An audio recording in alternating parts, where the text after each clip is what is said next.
Hello, I'm Jessica McMaster. So we know a lot of you have had questions about how our elections work. So we asked Clay County if we could go behind the scenes with them to get a full picture of how the election process plays out.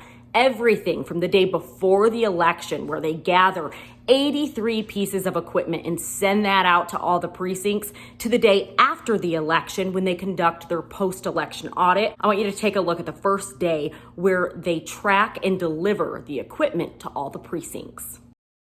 We're here at the Clay County Board of Election Commissioners, where the staff here is loading up equipment and distributing it to the 83 precincts in the area.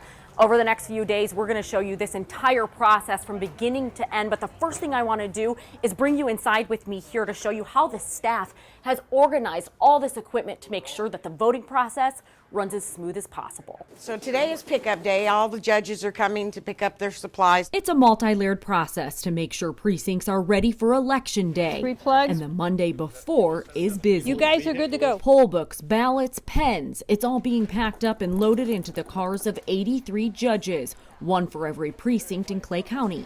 First thing they'll do is when they go out there, they'll check in and they'll say what precinct they're picking up for. Patty Lamb is the Republican director at the Clay County Board of Election Commissioners. Her Democratic colleague is here too. Then the runners will come in here and say, I need poll number 5. All the materials you see in this room are packaged together with a number that represents the poll it needs to go to. Inside is a chain of custody form that gets signed off on by each team. It's tamper-proof. The judges can't get in. They sign off, and all the judges that work at a poll tomorrow, which are bipartisan teams, equal number of Democrats, equal number of Republicans at each poll, they will check and make sure that the seals on those machines are the same seals that's on their chain of custody that we put on there ourselves. In the back room are the machines Lamb is referring to. It's where the ballot printout and tabulating machines are stored. It's our room that is always kept under lock and key. That's what counts the ballot. Patrick Flora manages this room. I make sure that that somebody else doesn't come in and grab a machine. I'll tackle them. In all seriousness, My job is they bring me a poll number, and every poll is specific to these machines and those machines. So I match that number with this one, then I match that number with that one, put it on the cart, and out it goes. but nothing gets loaded into a car until it's checked off on by another staff member. 19, 3 signs. Check that they have both of the poll books, that they have the hotspot, and everything has to match these numbers. 37, 38. Okay, you're good to go. By the end of the day, each precinct will have everything it needs to make the voting process Tuesday run as smooth and secure as possible. Once everyone has voted and the polls have closed, 2 judges, a Republican and a Democrat, will deliver the ballots right back here. The workers will then take out the USB drive and plug it into their machines. That'll start calculating those votes. We're going to be here for that process. So on election day, you may have seen me on KSHB 41 News. I did a couple live shots showing you the process of how the elections are ran in Clay County. We did some traveling with a roving judge who helped troubleshoot some of the issues that the precincts were having. What are the main things that you typically get called out for? Little things on machines like papers run out, or we need more paper. We need the printer to start printing correctly. Lack of pens. I don't know. People just sometimes voters have questions that the officials there can't answer, so they bring me in, and I try to take care of the voter the best I can. On Wednesday, we collected all the material throughout the week. So this was everything that happened on the eve of the election to everything that happened on Tuesday when you cast your ballots. On Wednesday, we were there to go over the post-election audit. We got to see that process too, where they go behind a locked door, 3 Democrats, 3 Republicans, and tabulate your vote. And in case you're wondering, since this is a behind the scenes look of our elections, what we do as journalists, so on Wednesday, I got to look over all of the material that we collected over the past 3 days. So this was hours and hours of video, interviews. We do something that's called logging, where we write out time codes to our sound, and that's how we decide what goes into the piece. That's usually what information would be most important to you, the viewer. And we use that to write our stories. So we got to put that all together in a piece to really sort of help you understand what the entire process looks like. We are back out here in Clay County on day 3 of giving you an inside look at how our elections work. And if you come back here with me, right behind that locked door, they are conducting their post-election audit. There are 6 judges back there, 3 Republicans and 3 Democrats. Here's a look at all we've shown you over the past 3 days. The Mad Dash begins the day before Election Day. 83 pieces of equipment moved into the precincts. Okay, you're good to go. Loaded into the cars of judges, Republicans, and Democrats alike. Republican Director of Elections Patty Lamb explains how they secure the machines. Tamper-proof, the judges can't get in.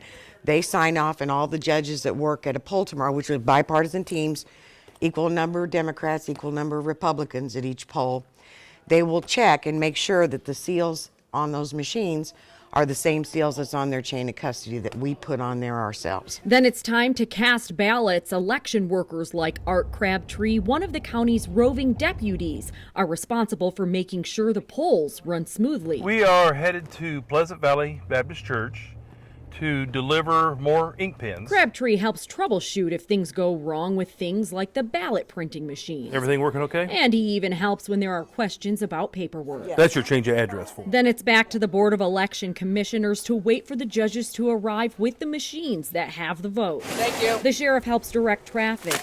Is that everything? His Boy Scouts help take the equipment inside for processing. But not before checking off each of the polling places the machines are returning from. Can you walk me through what you're doing? We shared this video to Twitter on Tuesday night to show you the equipment comes back the same way it left, sealed and tamper-proof. And here's what happens with your votes. We remove the stick which has the votes on it, and we put it in a sealed box till our IT person comes out and gets it. The votes are uploaded to a computer that's not connected to the internet. No one is allowed behind this door except the Republican and Democrat workers. The data is then transferred to the county website. The staff returns the morning after the election to conduct its post-election audit. So one of the first steps we'll do is we take what we call our tally book. Behind another locked door, a verification team checks to see if the number of people who signed the poll books matches the number of ballots printed from the machines. And is this bipartisan? It is. These are all the judges that worked at this particular poll yesterday. Once the poll book is matched to the number of ballots comes the tedious part. And they will do a hand count.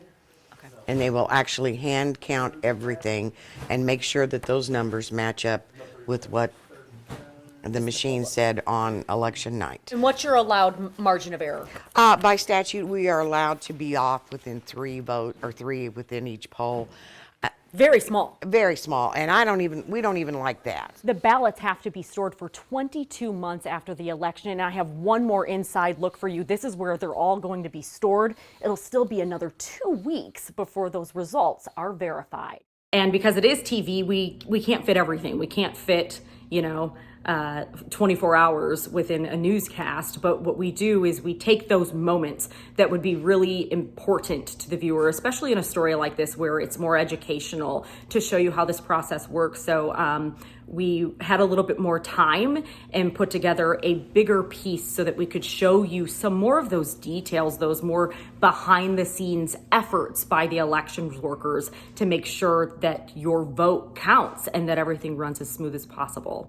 In case you're wondering what the difference is between a 3-minute piece and a 6-minute piece, in the 6-minute piece, we're able to dive a little bit deeper and show you some more of those details so that you can really get a feel of what it's like to be there. There's a lot of moments where it's chaotic and just like probably when you're at work, you're really busy and you're doing a lot. And then there's moments of downtime too, like those moments when they're waiting for the judges. We wanted to make sure that we showed you that process too. How they were able to get ready for your ballots to arrive was also part of this process. And so on that longer piece, we were able to include some more of those details. So today is pickup day. It's a process most people don't get to see up close. Precinct 13. Election workers There's plenty of room back here. behind the scenes taking care of every detail to ensure your vote counts. All the judges are coming.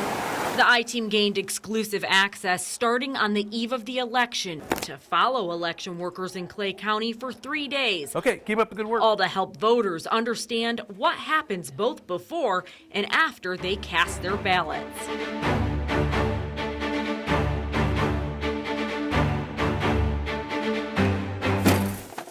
For the election, 83 pieces of equipment and materials, one for every precinct, are moved out of the Board of Election Commissioners 3 plugs. Where's the hotspot? and loaded into the cars of judges who will take it all to the polls. Poll books, ballots, roster books with every registered voter's name on it. It's a multi-layered process to make sure what's in those bags remains secure, says Republican Director of Elections Patty Lamb. It's tamper-proof. The judges can't get in.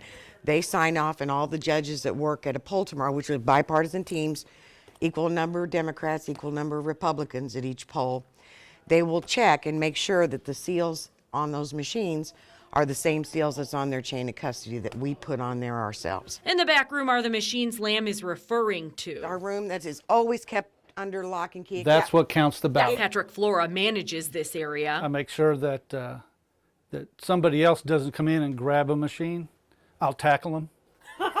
But if you're supposed to be here, he'll help you. My job is they bring me a poll number, and every poll is specific to these machines and those machines. A matching game. Flora coordinates the tabulators with the ballot printing machines for each poll. Put it on the cart, and out it goes.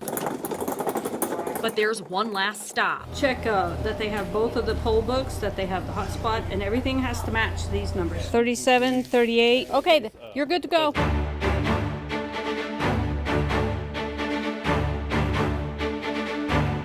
Okay. Then it's time to cast your ballots. Election workers like Art Crabtree, one of the county's roving deputies, I do this route a lot. are responsible for making sure the polls run smoothly. We are headed to Pleasant Valley Baptist Church to deliver more ink pens. They are running low. And then we need to do our routine checks on the precincts that are there. We rode along with him as he helped troubleshoot. I'm going to go down here and take the back way in. Crabtree drives from poll to poll. We just go by and talk to the judges. Stan, how you doing, sir? Make sure they have what they need. Any questions, comments, needs? If they have any questions on anything, If you need anything, you just holler, let me know.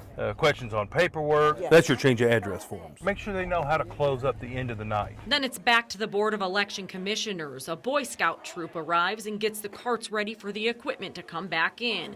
A bit of downtime before the mad rush. But once the judges arrive, it looks a lot like it did the day before the election, only busier. Thank you. The sheriff helps direct traffic as the Boy Scouts take the equipment inside for processing. Is that everything? Your votes are on those cards. Everything sealed and secured. The poll numbers are signed back in, and here's the part voters may be most interested in.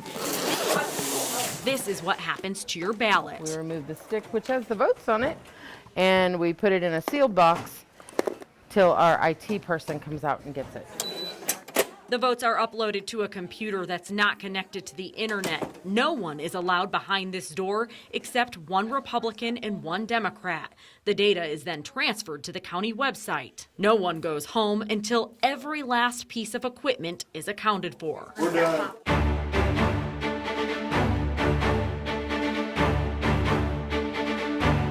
My mind is gone. The staff returns the morning after the election to conduct its post-election audit. This is how they ensure every vote is accounted for. One of the first steps we'll do is we take what we call our tally book. Behind another locked door, a verification team checks to see if the number of people who sign the poll books matches the number of ballots printed from the machines. And is this bipartisan? It is. These are all the judges that worked at this particular poll yesterday. Once the poll book is matched to the number of ballots, comes the real work. They will do a hand count. And they will actually hand count everything and make sure that those numbers match up with what the machine said on election night. And they have to get it right. And what's your allowed margin of error? By statute, we are allowed to be off within three within each poll. Very small. Very small, and we don't even like that. Here, roll that card around here. Even after all the votes are accounted for, there's still more work to be done. This is the test deck. On Monday, election workers will return again, this time to test the machines. So the machine can make sure it sees yeses and nos and every candidate that's on here. This happens both before and after the election, and if the machines work in both instances, And we know that machine did absolutely a perfect job. The ballots have to be stored for 22 months after the election, and I have one more inside look for you. This is where they're all going to be stored. It'll still be another 2 weeks before those results are verified. The entire goal of this series, of this process, was to show you, the voters, what goes on behind the scenes so that you had confidence when you cast your ballots. I think a lot of times we can only assume what goes on, and until you're part of that process, you don't really know.